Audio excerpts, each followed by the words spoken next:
और हे देवों के देव महादेव, महिषासुर ने इंद्रलोक पर कब्जा करके हम सब देवताओं को निकाल दिया है और मुझे तेज ही कर दिया है प्रभु। हे सृष्टिकर्ता, आपके दिए गए वरदान से उसे ना कोई पुरुष मार सकता है, ना देवता, ना ही राक्षस। मैं शक्तिहीन हो गया हूँ प्रभु।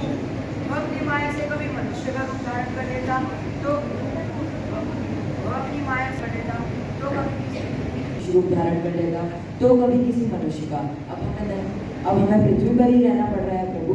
अब आप ही इसका कोई उपाय कीजिए। हे देवगण, महिषासुर अपनी शक्तियों में बहुत अहंकार करता है और अहंकार का अंत निश्चित है। महिषासुर सोचता है कि वह अमर हो गया है, लेकिन जिस क्रूरता और अन्याय के मार्ग पर वह चल पड़ा है, वही उसे नाश की ओर ले जाएगा। वह भूल गया है कि यदि मैं उसे वरदान दे सकता हूँ तो उसकी समस्त शक्तियों का नाश भी कर सकता हूँ। अब आप निर्भय हो जाइए।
सुंदर, अति सुंदर, मन भर तुम्हारे चरणों का दास बना रहूंगा।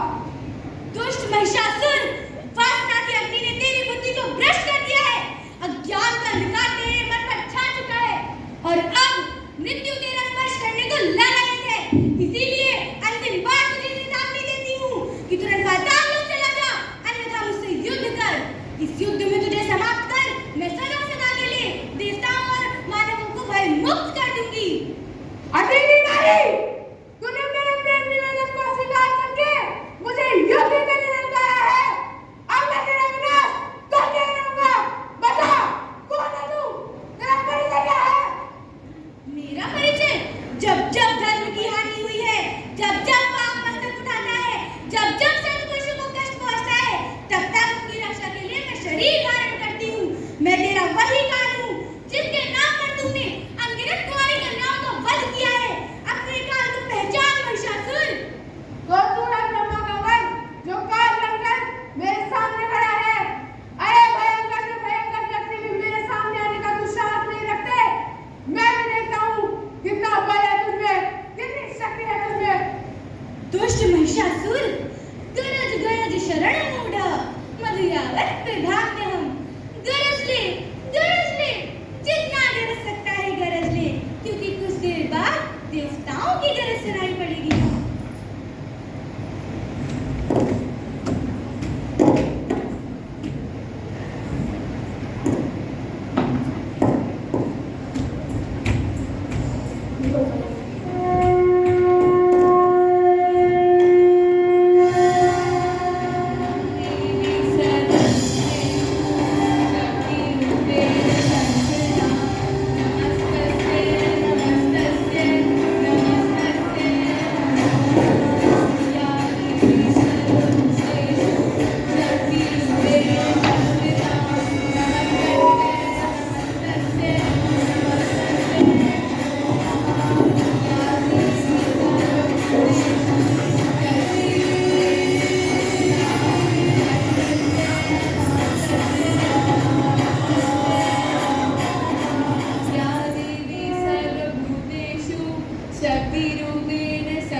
अरे